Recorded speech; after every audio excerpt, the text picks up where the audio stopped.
Dakar Matin. lu ñu tax a jël décision bu mel noonu moom mooy dañu nekk des médecins yu nekk ci centre de traitement des épidémies yi nekk ici au Sénégal.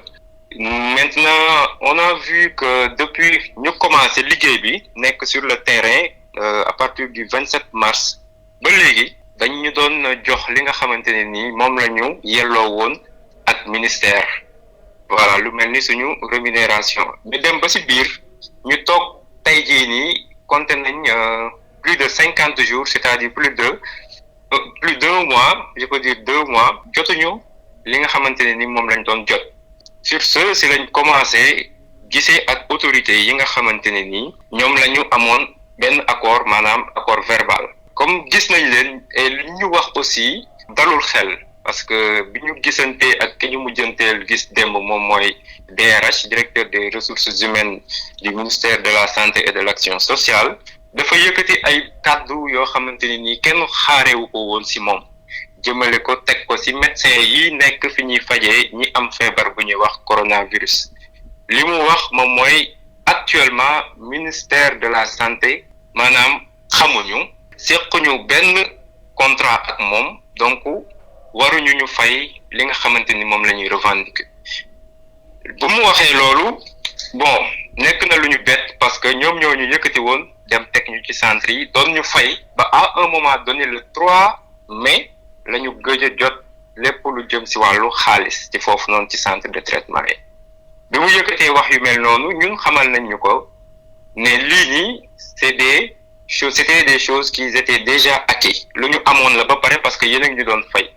Donc boo leen demee ba ci biir ngeen wax lu mel nii ñun duñu xam nu mu demee ci lañ commencé dañu expliquer problème bi, situation bi nu mu demee.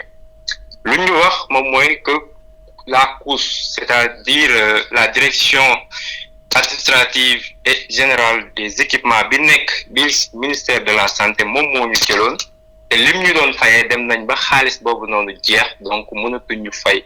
En plus de cela ci wàllu fay bi ñuy revendiquer mooy 50 jours, plus de 50 jours yi ñu toog fayuñu ñu te ñu doon fay chaque fin de la semaine. Ñu ngi ci boole ne leen dañoo bëgg benn attestation buy wane ne ñun ñi kat ñoo nekkoon ci xeex bi ba mu fi nekkee. Attestation boobu noonu nee nañ duñ ñu ko jox te ñun nous sommes des médecins. Il y a des spécialistes en formation, il y a des médecins généralistes, il y a des étudiants en 7e année de médecine et des étudiants en 8e année de médecine. Donc ñun loolu yoon la. Bu ñu paree ci liggéey bi ñu jox ñu attestation yu mel noonu moom ci wàllu boppam DRH nee nañu attestation yu mel du ko teg suñu loxo. En plus de cela ñoo ngi revendiquer benn considération, minimum de considération des médecins qui sont dans les centres de traitement étiologique et qui n'ont pas signé de contrat écrit avec le ministère. Donc kuréel googu noonu ngànk ñoonu ñëpp.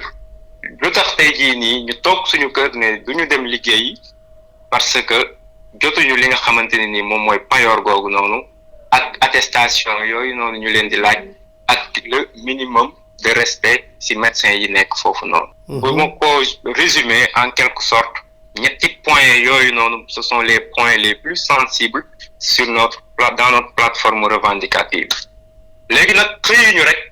Il faut que askan wi aussi xam ne xëyuñu rek bàyyi malaat yi hôpital toog suñu kër parce que kuréel gi bi ñu ko créé ak léegi mu def plus de 2 semaines et à chaque fois ñoom ñoo ñu doon ñaan njëkk naan ñu xaar leen may leen ñu 1 semaine may leen ñu 2 jours may leen ñu nangami fan ñu lijjanti seeni mbir.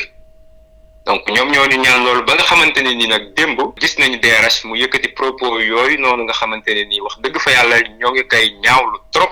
Jëmale ko ci kaw médecin yi di nekk fi ñuy fajee ñi am feebar bi ñuy wax coronavirus. Donc en grosso modo loolu moom mooy tey jii nii li tax médecin yi toog seen kër bàyyi malaat yi hôpital. Dakar Matin.